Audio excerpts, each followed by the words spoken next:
What is up, guys? The Strong Boys 19 here. So this is it. This is going to be my video of ranking the discography from one of my top favorite bands ever of all time, Black Sabbath. If there are some of these really annoying, stupid webcam glitchy noises, then I apologize. But since I'm wearing this Black Sabbath shirt on, I just wanted to do this video of ranking Black Sabbath's albums from my least favorite to my favorite in this video.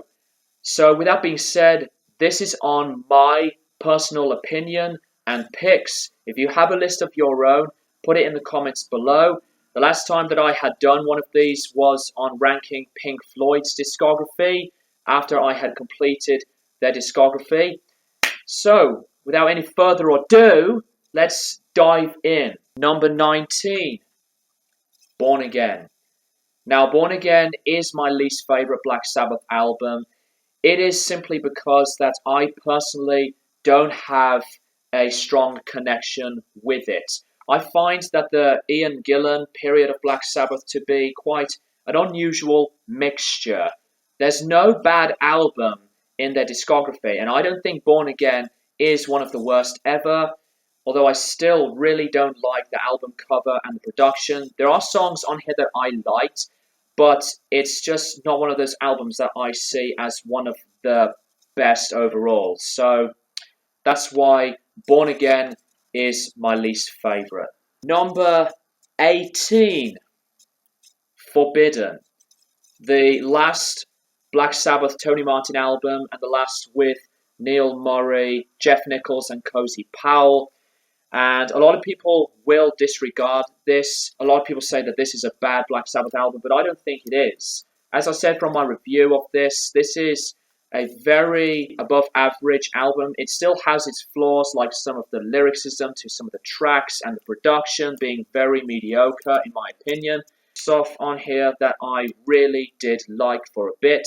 So Forbidden is for me an enjoyable Black Sabbath album, but it's not one of the best. So that's that one. Number 17, Seven Star. This album was going to be known as a Tony Iommi solo album, but the record label decided to have the Black Sabbath name on it, and that's the same thing with Born Again, really. Seven Star is another very enjoyable album. Besides that, it has a few weaknesses. This has some awesome and powerful vocal deliveries from Glenn Hughes, formerly known as the Deep Purple vocalist after the departure of Ian Gillan. Some really good bluesy, hard-rocking oriented material. I just prefer albums that are placed higher, more of the favourites for me than this. A very enjoyable, good album. Number 16, Never Say Die. The final album, sadly, in the classic original lineup of Black Sabbath. This is a very unusual Sabbath album, but it has some great songs on here. Air Dance, which is my personal favourite, underrated Black Sabbath song of all time, to tracks like the title track, Johnny Blade, Junior's Eyes, and it has its moments of some flaws. Really did like this album for quite a bit. So I wouldn't say that this is a poor album, but it is one of those Sabbath albums that did grow on me for some time. So, yeah. Number 15, Headless Cross. Now, this album has been known for many Tony Martin Sabbath fans as the best of the best in the Tony Martin period, but I disagree. Great material on here, and some of Tony Martin's very best vocal performances, and this album's production is really good, in my opinion at least. Some people give it a bit of flack, but I don't have a problem with it. Headless Cross is still one of the darkest and one of the better, heavier Black Sabbath albums. Number 14, Tear. An album that I personally would listen to over Headless Cross. Deals with a lot of the mythology and the lyricism and a bit of the religion here and there. but I really like this album. Awesome musicianship and production to some of the tracks that were, really catchy. It is one of those albums that was so sadly underrated for its time, but I think Tia is one of the better favorites for me in the Tony Martin era of Black Sabbath. So Tia at number 14. Number 13, Mob Rules. Follow-up album to 1980s Heaven and Hell. Second album with Ronnie James Dio. This album is really, really good. Heavy songwriting. A lot of the lyrics with religion and different types of lyrical content that connects with this kind of vibe. For me, is my least favorite in the trilogy of Sabbath with Dio, but this is without a doubt another really good, excellent album. Number 12, an album that may cause some controversy. Technical Ecstasy. I know, this album took me quite a long time to really dive into this. Some Sabbath fans say that this is the least favorite in the classic lineup, but I think this is the better album than its follow-up.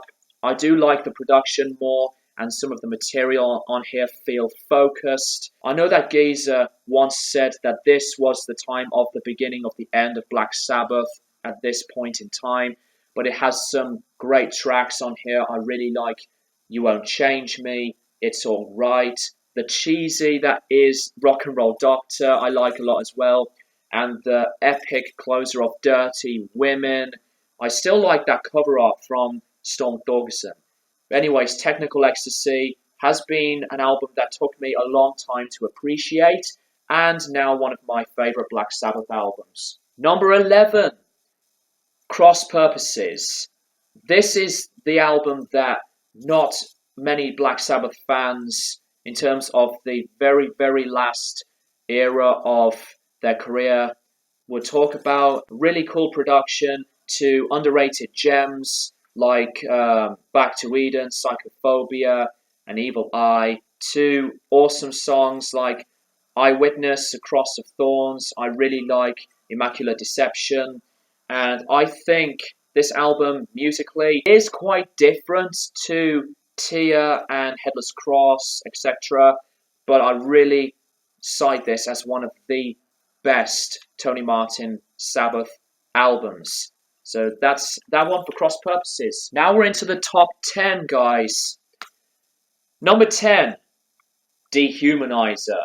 The final album with Ronnie James Dio, and people will say that this is not as good as Mob Rules, but I think it's quite a bit better than Mob Rules. I think this production is fantastic, and Dio's vocals on here are probably at his rawest, and some awesome, interesting lyricism, really cool cover art as well. Brilliant musicianship all around. Dehumanizer is one of my favourites in the Black Sabbath catalogue. Number 9, my personal favourite underrated Black Sabbath album, The Eternal Idol. The first with Tony Martin. Really, really like The Eternal Idol. Has some awesome tracks on here. The Shining to Ancient's Warrior, Hard Life to Love, Nightmare, Scarlet Pimpernel, Lost Forever. I think this is a strong starting point for Martin as the vocalist for Black Sabbath. One of the best. Number 8, in my opinion, the most experimental. Sabbath Bloody Sabbath has a lot of variation, from some distorted guitars to electronic sounds and keyboards, with Yes's very own Rick Wakeman, his brief contributions on one of the tracks. I think this is another amazing album, very, very dark lyrically, from what they've been going through during the process of this album, and this is really one of the best metal album covers ever.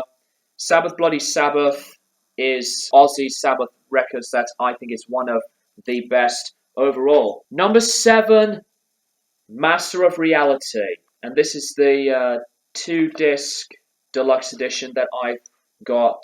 since about close to a decade now. Master of Reality is really no exception that a lot of the fans would pick as one of the top 5 or top 3 best in Black Sabbath's material. Fuzzy as hell, distorted guitar tones to deeper lyrical content that's different to what Geezer had been writing from Paranoid, and I really liked the darkness and the sheer weariness, drug-related lyricism and other stuff. Awesome production as well. Number 6. Some people say that this is very underrated or not a strong album. It is their final album to conclude their discography, 13. I have bought this when it came out, and from what I think, Brad Wilk's drumming was really good. Obviously, he's no Bill Ward, but as the drummer for this album, I think he did a very good job.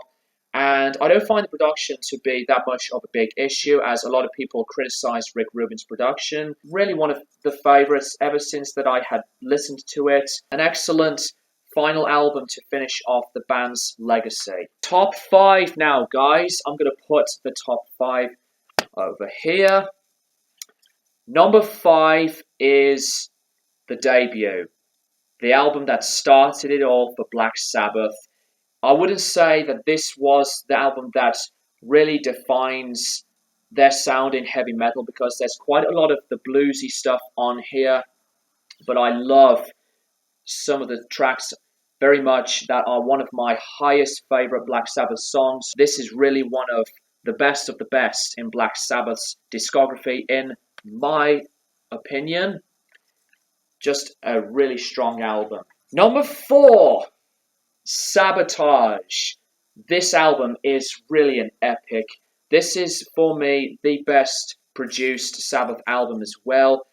Material that is so in-depth, deep, and fantastic.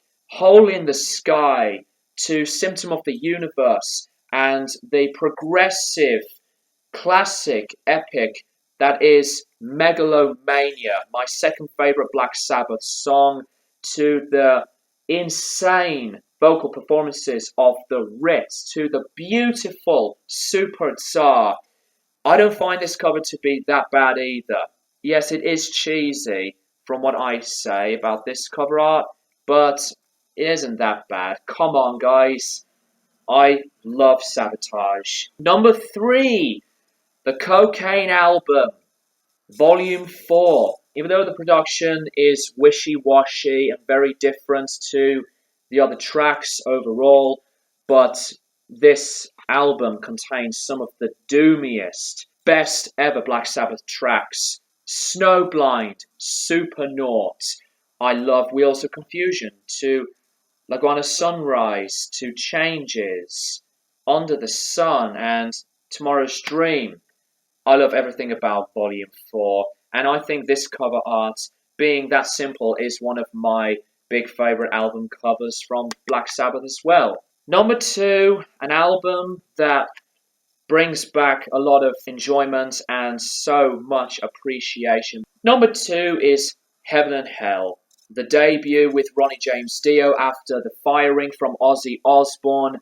This album is beautiful, melodic, really strong, and an epic journey. Everything about this album is top-notch. Production from Martin Birch, and the vocal deliveries that were phenomenal and touching, to songs of Neon Nights, Children of the Sea, the title track, Wishing Well. I really like Lady Evil and Walk Away, but every single piece of this record never ever gets old. Always will be the last of the classics in Black Sabbath. So, there's not much I can really say about this album, but this is just a golden gem. And number 1, it is highly, highly obvious, but the reason why this album is my most favorite, it was the monumental album that was so ahead of my time when I was getting into heavy metal in general, Paranoid.